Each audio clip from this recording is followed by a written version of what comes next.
right. Thanks to QB, got him on the show today, and I want to welcome Nick Rekieta.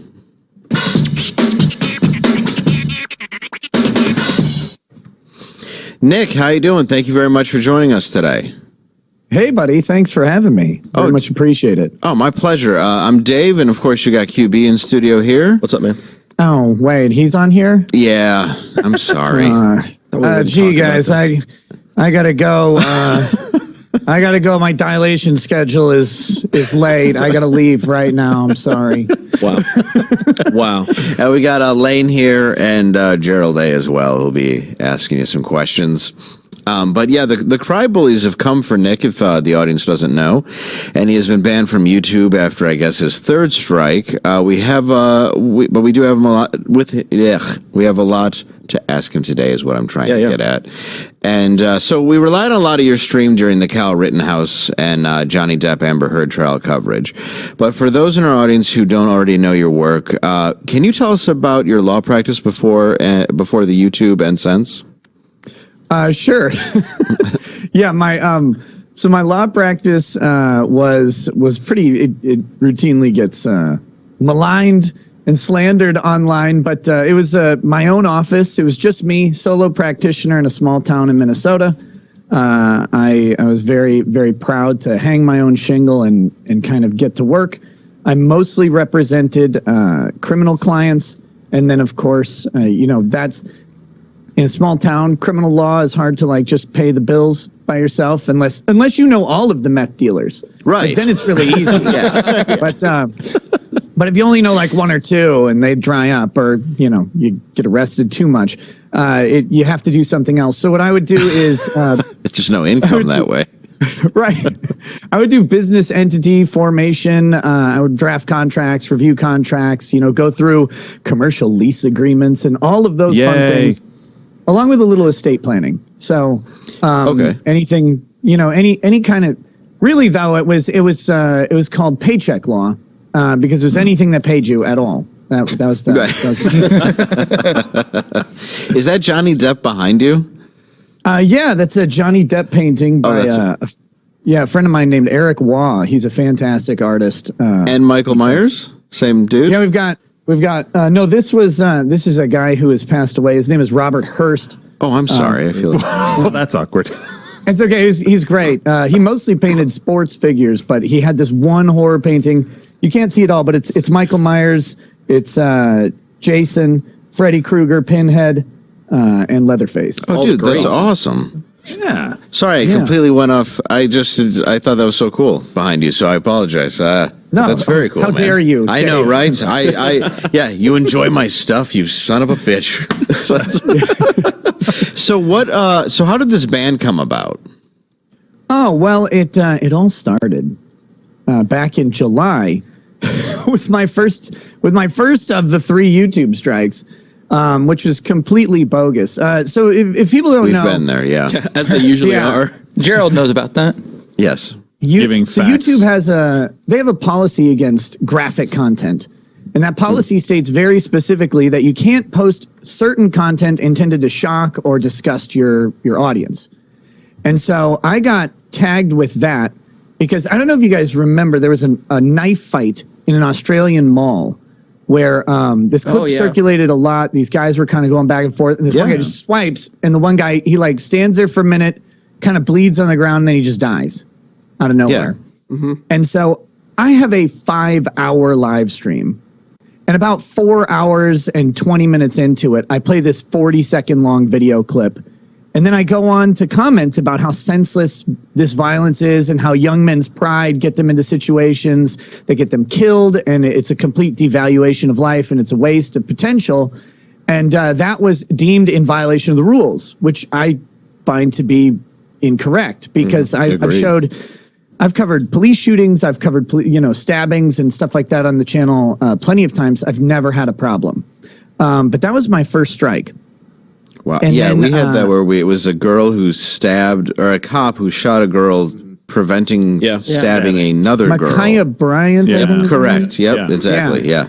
Yep. Yeah. And see, and I covered that one and didn't get a strike. Yeah, so it's arbitrary. Well, yeah, and what we Right. were saying was we're like, hey, I'm glad that the cop acted to save the life of another individual. We weren't celebrating that somebody died. We were just saying, like, I'm glad the police officer was there. Otherwise, that person was getting stabbed. She was in the process of stabbing. Yeah. Right? Right. So, and I think that's what got us a strike. It was it's crazy because you cover something like that. It's very clear, like, well, we don't want this person shot, but yay, good job, cop, because you saved someone's life. And I tend to do like legal analysis, or I'll bring on another guest and we'll talk about use of force and stuff like that.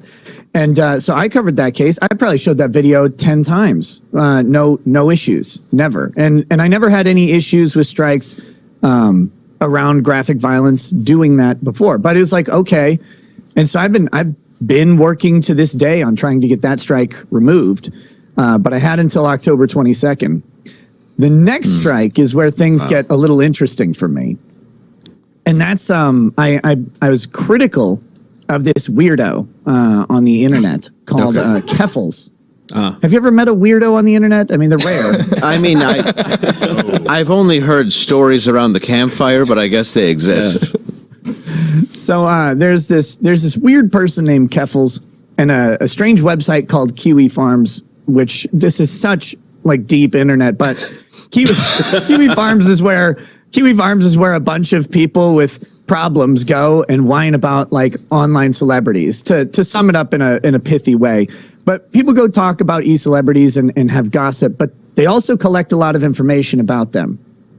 And this particular person had a history of boasting about how they would get hormone replacement therapy, this is their words, to kids as young as 12 years old without their parents' consent. They would either help them find it from various like third world factories that would supply it without a prescription, or sponsoring a website that allegedly had a step-by-step do-it-yourself estrogen kit. Oh, so like a crime.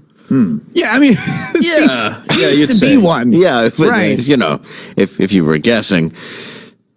Right. So I very politely and very calmly on a live stream once suggested that was something that was abhorrent to society, and I used a euphemism to suggest that maybe people who harm children and do this without their parents' consent don't belong in polite society.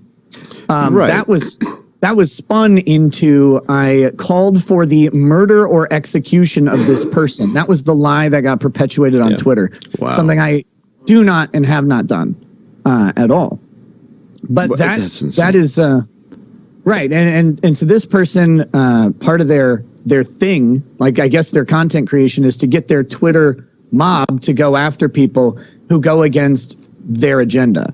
And so I got billed as like this anti-trans thing, which is interesting because in the same video clip, just 10 seconds later, I said, I don't care about trans people like at all. If you're 18, you want to do whatever to your body, go ahead. Like, it's not my business. Just stay the hell away from kids, please. Like that's all. I think that's a reasonable request. But Yeah, I also don't think you should be able to order by mail any kind of surgical or hormone treatment kit. Yeah, it's like a different aside there. That's an interesting. I don't think why you is should that have a possibility? chemistry set when you're like 7. Yeah. You should have to wait till 21 to drink booze, but hormone replacement therapy, whenever. Go ahead. Here's a Get it on syringe and you guess. And you can pick them up at the Scholastic Book Fair now. Yeah. Right next to the I Spy novels. Yeah. I don't trust As you to someone make who- Waldo, I don't trust there's you to the make hormone. pizza rolls if I'm not home. But yeah, go for it. Here's my Lamborghini poster and my sex replacement therapy. There it is, right? Yeah, that's right there. look, as someone who may be returning to small town criminal law, no, I encourage chemistry kits for every 7-year-old. It should be mandatory at this point, and also give them a hefty supply of Ritalin and yes. whatever other drugs are necessary to make into better ones. Yes, I encourage Sudafed and chemistry sets. Yeah, I'm actually just working right now with the pharmaceutical companies to have my business card in with every 10-pack of Sudafed.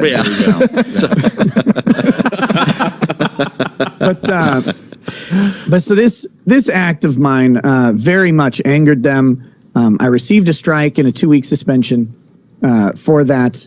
They then proceeded to go after my my law license. Yeah. Because I said something that they didn't like.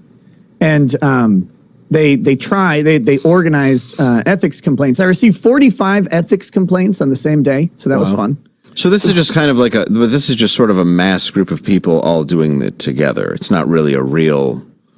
I mean, people's a stretch, Dave. Yeah, that's a good point. So I should say is this one guy?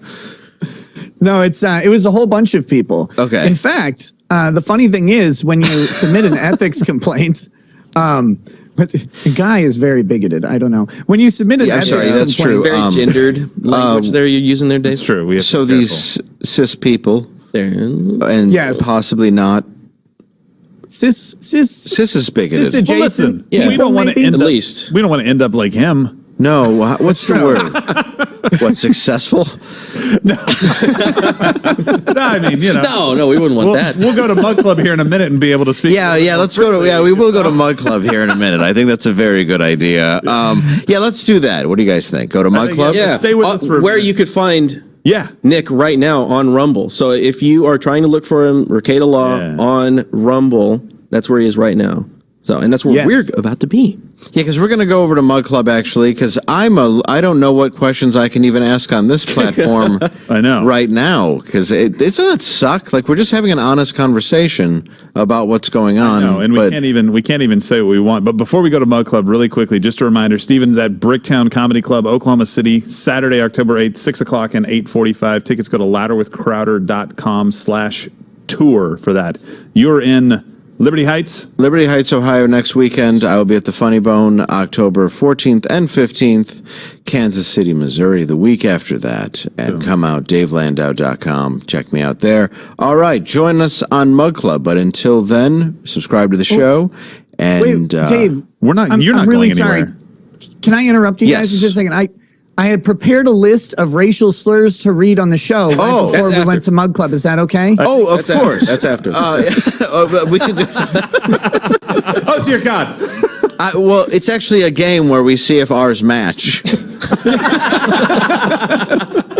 Bingo! All right. Until then, piss off YouTube.